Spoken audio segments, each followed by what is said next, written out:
पिता पुत्र पवित्र आत्मा के नाम पर आमीन। हालेलुया। यीशु में प्यारे भाइयों बहनों, मैं आपको बताना चाहता हूँ, यीशु मसीह हमें बहुत प्यार करता है। यीशु मसीह हमें इतना प्यार करता है कि हम यीशु में आज जिंदा है। इसका उदाहरण है, यीशु हमें बहुत प्यार करता है, इसलिए आज हम यीशु में जिंदा है।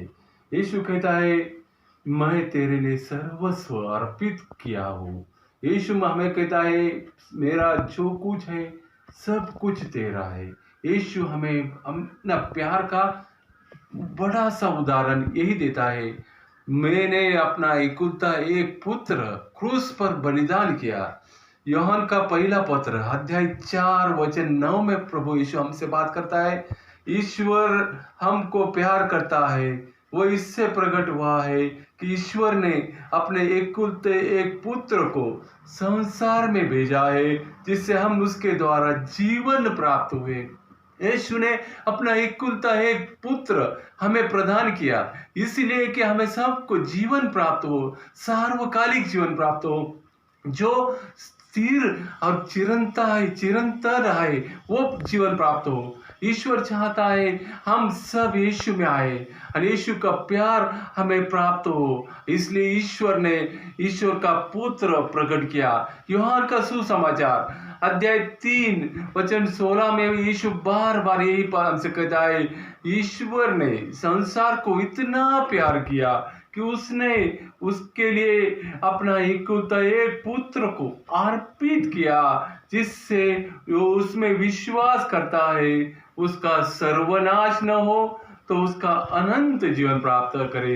क्रिस्त में मेरे प्यारे भाइयों बहनों, हमें ईश्वर यही बताता है कि हम सब ईश्वर में आना चाहिए, ईश्वर के प्रेम में रहना चाहिए, क्योंकि ईश्वर हम सबको बहुत प्यार करता है। ईश्वर का प्रेम हमें बहुत बहुत चाहिए, इसलिए हम सब ईश्वर के प्रेम में आने के लिए ईश्वर हमें क्या कहता है वो हम समझना चाहिए। स्तोत्र ग्रंथ अध्याय 34 वचन 9 में ईश्वर कहता है, परख कर देखो कि प्रभु कितना भला है, धन्य है जो जिसकी वो शरण जाता है।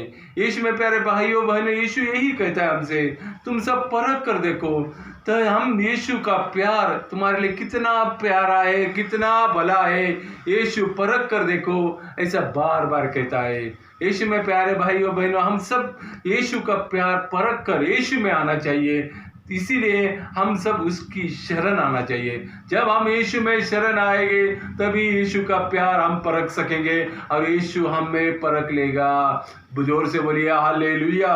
यीशु में प्यारे भाई बहनों, यीशु हमें सबको प्यार करता है, क्योंकि यीशु ने हमें क्या बताया है। शोक गीत अध्याय 3 वचन 20 से प्रभु क्या कहता है, प्रभु की कृपा बनी हुई है, उसकी अनुकंपा समाप्त नहीं हुई। यीशु में प्यार हुए, हम यीशु की दया, यीशु की करुणा समाप्त तो नहीं है, उसकी कृपा बनी हुई है, चिरंतर चिरकाल जो अनंत है वो सदा हमारे समीप है। इसलिए यीशु कहता है, तू मेरी अनुकंपा से, तू मेरी कृपा से भरा हुआ है। यीशु में प्यारे भाइयों बहनों, हमें यीशु बताता है, यीशु की कृपा तुझे प्यारी है, यीशु में कृपा में के लिए तू वापस आ जा, क्योंकि यीशु हमें बहुत प्यार करता है। इसका पूरा सा उदाहरण यह है, यिर्मयाह ग्रंथ अध्याय 1 वचन 15 में यीशु क्या कहता है, मैं माता के गर्भ में तुमको रचने से पहले ही मैंने तुमको जान लिया, तुम्हारे जन्म से पहले ही मैंने तुमको पवित्र किया, मैंने तुमको राष्ट्रों का नबी नियुक्त किया है। यीशु कहता है, मैं तुझे माता के गर्भ से पहले ही मैं तुझे जानता हूँ, मैंने तुझे रचने से पहले, माँ के गर्भ में रचने से पहले मैंने तुझे जान लिया, क्योंकि मैंने तुम्हें पवित्र किया और तुमको राष्ट्रों का नेता बनकर ये भूमि पर, ये धरती पर भेजा है, क्योंकि तू जा और सब ईश्वर का राज्य लोगों को बता। यीशु में प्यारे भाइयों बहनों, हम सब यीशु में एक प्रिय पवित्र व्यक्ति बने हुए हैं, क्योंकि हम यीशु में हैं और यीशु हमारा है। इसलिए यीशु बार बार यही कहता है, मैंने तुम्हें जन्म से पहले ही पवित्र किया और नबी नियुक्त किया है। नबी नियुक्त, हम सब यीशु में नबी है, प्रत्येक जन यीशु में है, क्योंकि यीशु हमारा राजा है, यीशु हमारा सब कुछ है। वही यीशु हमें बार बार यही कहता है इस्याह का ग्रंथ अध्याय 49 वचन 15 में, 49 वचन 15 में, क्या स्त्री अपना दूध मुहा बच्चा भुला सकती है? क्या वो अपनी गोद के पुत्र को तरस खा सकती है? यदि वो भुला भी दे तो भी मैं तुम्हें कभी नहीं भूलूंगा। यीशु बोलता मैं भूलूंगा नहीं। एक स्त्री अपने दूध मुहे बच्चे को भूल सकती है, लेकिन मैं तुझे भूलूंगा नहीं। यीशु का प्यार कितना अनमोल है, कितना सच्चा है। इससे हमको प्राप्त होता है कि यीशु, एक माँ अपने बच्चे को भूलेगी, लेकिन यीशु हमें कभी नहीं भूलेगा। यीशु हमारे साथ है, लेकिन हम यीशु को पुकारना चाहिए सच्चे दिल से, सच्चे हृदय से यीशु को पुकारना चाहिए, तो यीशु हमारी पुकार सुनेगा और हमारे जीवन को अर्थ मिलेगा। यिर्मयाह ग्रंथ अध्याय 33 वचन 3 में यीशु क्या कहता है? यदि तुम मुझे पुकारोगे तो मैं तुम्हें उत्तर दूंगा और तुम्हें वैसी महान तथा रहस्यमय बातें बताऊंगा जिन्हें तुम नहीं जानते। बहुत सी ऐसी बातें तुम नहीं जानते, ऐसी रहस्यमय बातें जब तुम मुझे पुकारोगे तो यीशु हमें बताएगा। यीशु में प्यारे भाई बहनों, हम सब बार बार यीशु को पुकारना चाहिए, यीशु का नाम लेकर पुकारना चाहिए, यीशु का प्यार हम सब अनुभव आना चाहिए, यीशु का प्यार का हम सब शरण जाना चाहिए, तभी हमारे जीवन में यीशु पूरी तरह आशीर्वाद प्राप्त करेगा, यीशु आशीर्वाद देगा। इसलिए इस्याह ग्रंथ अध्याय 58 वचन 9 में क्या कहता है? यदि तुम मुझे पुकारोगे तो ईश्वर उत्तर देगा, यदि तुम दुहाई दोगे तो वह कहेगा देखो मैं प्रस्तुत है। यीशु आएगा, तुम्हारे लिए खुद प्रस्तुत होगा। यीशु बार बार आता है, जब हम पुकारेंगे तो ईश्वर आता है और हमारे लिए प्रस्तुत होता है। ईश्वर में प्रिय भाइयों बहनों, हमें मालूम है जब संत थॉमस ईश्वर के मृत्यु के बाद यीशु को देखा नहीं था, लेकिन बाद में जब यीशु उसके लिए प्रकट हुआ और यीशु ने कहा तू अविश्वासु न मत तो विश्वास बन, और देखो मेरी सब जख्म है, उधर हाथ लगा कर देखो कि मैं हूँ, मैं प्रस्तुत हूँ, मैं तेरे लिए प्रस्तुत हूँ। यीशु में भाई बहन, जब जब हम पुकारते हैं यीशु दौड़ा आता है, क्योंकि हमारा यीशु हमारी पुकार सुनने वाला है। सोस्त्र ग्रंथ अध्याय 138 अध्याय 3 में 138 वचन 3 में, जिस दिन मैंने तुझे पुकारा उस दिन मैंने तेरी सुनी और मुझे आत्मबल प्रदान किया। यीशु में प्यारे भाई बहनों, यीशु हम जिस दिन प्रार्थना करते हैं, जिस दिन यीशु में बढ़ते हैं, उसी दिन यीशु हमारी प्रार्थना सुनता है। वचन कहता है उसी दिन मैं तेरी प्रार्थना सुनूंगा और तेरा मैं आत्मबल प्रदान करूंगा, तुझे आत्मा प्रदान। यीशु में प्यारे भाइयों बहन, हम सब यीशु में सच्चे दिल से, सच्चे मन से जब पुकारेंगे तो यीशु हमारे लिए प्राप्त होगा। मार्कुस का ग्रंथ अध्याय 12 वचन 30 में यीशु हमें यही कहता है कि अपने ईश्वर को अपने सारे हृदय से, अपनी सारी आत्मा से, अपनी सारी बुद्धि से और सारी शक्ति से प्यार करो। यीशु में प्यारे बहनों, हम अपने ईश्वर को प्यार करते समय अपना हृदय यीशु को दीजिए, अपनी सारी आत्मा यीशु को दीजिए, हमारी सारी बुद्धि यीशु को दीजिए, और हमारी शक्ति से हम अपने ईश्वर को जोर से बुलाएंगे तो यीशु आएगा, तुम्हारे लिए दौड़ता आएगा। प्यारे भाई बहन, हमारा यीशु हमारे पुकार सुनकर आएगा, क्योंकि यीशु को मालूम है कि मैं अपने हृदय में यीशु को जगह दिया है। मेरे हृदय में यीशु है और मेरे हृदय में यीशु आना चाहता है, मेरे आत्मा में आना चाहता है, मेरी बुद्धि में आना चाहता है। इसलिए मैं शक्ति से, जोर से, जब यीशु की आवाज से प्रार्थना करूंगा, यीशु मेरे लिए दौड़ाएगा। खोया हुआ लड़का के दृष्टांत में हमें मालूम है, वो लड़का उसको डुक्कर का खाना भी नहीं मिला, तो उसके टाइम उसी वक्त उसने ईश्वर को बुद्धि से प्रार्थना किया, अब जोर से प्रार्थना किया, सच्चे हृदय से प्रार्थना किया कि मैं अपने पिता के वापस जाऊंगा।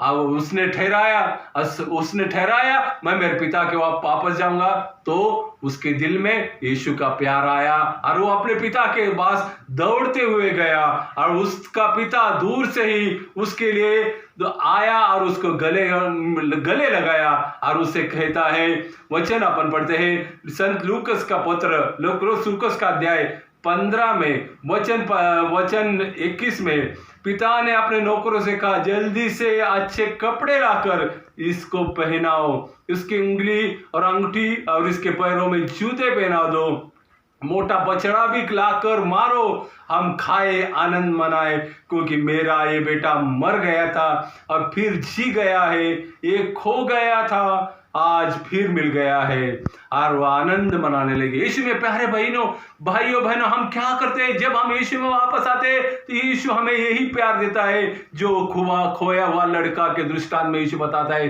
तू आजा, वापस आजा, मैं तुझे गले लगाना चाहता हूँ और तेरे लिए वो अच्छा सा बछड़ा काटकर वो अच्छे लिए तेरे लिए आनंद मनाता है। जब यीशु में हम वापस आते हैं, यीशु हमारे लिए आनंद मनाता है, यीशु खुश हो जाता है, क्योंकि मेरा एक बेटा मेरे द्वार से दूर गया था, वो आज मेरे पास वापस आया है। यीशु बार बार यही इच्छा करता है कि मेरे बच्चे वापस मेरे द्वार पर आए। यीशु का द्वार यीशु की हमेशा के लिए हमारे लिए खुला हुआ है। यीशु क्या कहता है कि मैं, प्रकाशना ग्रंथ अध्याय 3 वचन 20 में, मैं तेरे द्वार के सामने खड़ा होकर खड़खड़ाता हूं, यदि कोई मेरी वाणी सुनकर द्वार खोलेगा तो मैं उसके यहाँ आकर उसके साथ भोजन करूंगा और वो मेरे साथ भोजन करेगा और वो मेरे साथ भोजन करेगा और वो मेरे साथ भोजन करेगा। यीशु में प्यारे भाइयों बहनों, इतना सुंदर यीशु आए कि हमारे दरवाजे के बाहर खड़े होकर हमें दरवाजा खटखटाता है, हमारे लिए पुकार देता है, ऊंची आवाज में पुकार कर हमें बोलता है, खोल दो मेरे लिए दरवाजा, मैं तेरे साथ भोजन करता हूँ। भोजन करके हमारे साथ हमारे घर में आना चाहता है। यीशु में प्यारे भाइयों बहनों, यीशु इतना ही हमें बार बार वापस प्यार करता है। यीशु कितना अच्छा है। जक्कईस के उदाहरण में अपने को मालूम है, जक्कई ने क्या किया था, जीवन में आना चाहा, जिसने जिंदगी में वापस आना चाहा, तो यीशु ने क्या किया, यीशु ने उसका आवाज दिया, इसे कहा, आज मैं तेरे दर में तेरे घर आना चाहता हूं। और यीशु ने जब उसके घर पर गया तो जक्कई ने उसके लिए, यीशु के लिए द्वार खोल दिया और यीशु उसके घर में गया। यीशु ने क्या कहा, तब जक्कई का संत लूक का पुस्तक अध्याय 19 वचन संख्या 6 से उसने पढ़ते हैं, जक्कई ने दूर अपने आत्मा से कहा, प्रभु मैं आप हमारे घर में आए, प्रभु देखिए मैं अपनी आधी संपत्ति गरीबों को दूंगा और मैंने जिस लोगों को साथ किसी बात की बेईमानी की है उन्हें उसका चौगुना लौटा दूंगा। ईसा ने उससे कहा, आज इस घर में मुक्ति का आगमन हुआ है, क्योंकि यह भी इब्राहिम का बेटा है, जो खो गया था और मानव पुत्र उसी खोजने के लिए और बचाने आया है। यीशु में प्यारे भाइयों, इतना अच्छा प्रभु ने उदाहरण दिया है कि यीशु कहता है कि अपने में परिवर्तन होना चाहिए। जब यीशु हमारे दिल में आता है, यीशु चाहता है तेरे जीवन में परिवर्तन होना चाहिए। जैसे जक्कई की जिंदगी में परिवर्तन हुआ, यीशु उसके घर में आया, उसके जीवन में परिवर्तन हुआ। उसने जो लुटाई कमाई थी वो सब आधी संपत्ति गरीबों को दिया, बेईमानी से जो कमाया था वो सब वापस दे दिया और उसमें परिवर्तन आया और उसके जीवन में यीशु ने उसे अच्छी जगह दी। यीशु ने कहा, ये भी इब्राहिम का बेटा हुआ है। यीशु ने उसकी जगह दी, आज ये इब्राहिम की संतान हुआ। यीशु में प्यारे भाइयों बहनों, जब हम यीशु में वापस आते हैं, यीशु हमें अपने दिल में जगह देता है, अपने हृदय में जगह देता है। यीशु बोलता है कि मेरा ये बेटा आज मेरा है, इब्राहिम की संतान है, इसलिए ये हम इब्राहिम की संतान है। अपने इब्रानी के पुस्तक अध्याय 13 वचन 8 में यीशु क्या कहता है, मैं आज कल युग युग एक ही हूँ, यीशु एक ही है, आज ही बदला नहीं। वही यीशु जो इब्राहिम के साथ में था, याकूब के साथ में था, दाऊद के साथ में था, वही यीशु आज हमारे साथ में है। और वो यीशु हमारे सबसे यही कहता है, बेटा बेटी तू वापस आ जा, मैं तेरे दिल में, तेरे कुटुंब में, तेरे घर में आना चाहता हूँ। तू द्वार खोल और मेरा स्वीकार कर। मेरा प्यार तेरे लिए, तेरी जिंदगी में प्यार मैं देने को तैयार है, लेकिन तू अपने हृदय का दरवाजा खोल और मैं तेरे घर में प्रवेश करता हूं। यीशु में प्यारे भाइयों बहनों, हम सब सच्चे दिल से यीशु को पुकारेंगे तो यीशु आएगा। हमारे जिंदगी में यीशु का आशीर्वाद हम सब प्राप्त करेंगे, क्योंकि हम सब यीशु की चुनी हुई भेड़े हैं। और यीशु हमारा सबका एक मुखिया है, वो हमें सब संभालेगा। यीशु में हम सब, यीशु में शरण जाना चाहिए, यीशु को अपना सर्वस्व स्वीकारना चाहिए। यीशु हमें बार बार यही कहता है, तू वापस आ जा, मेरे दिल में आ जा, मैं तेरा स्वीकार करता हूँ। इसलिए प्यारे भाइयों बहनों, हम सब यीशु में जिंदगी जिए। यीशु का प्यार हमें अपना, हमारे कुटुंब में, हमारे बाल बच्चों में आए और सब हम जन यीशु की प्रिय व्यक्ति बने। इसलिए हम अपना जीवन यीशु को समर्पित करते हैं। यीशु तू हमारा अपना हमें सबको स्वीकार कर और हमारी प्रार्थना स्वीकार कर। यीशु सबके लिए आशीष प्रदान करे। पिता, पुत्र, पवित्र आत्मा के नाम पर आमीन।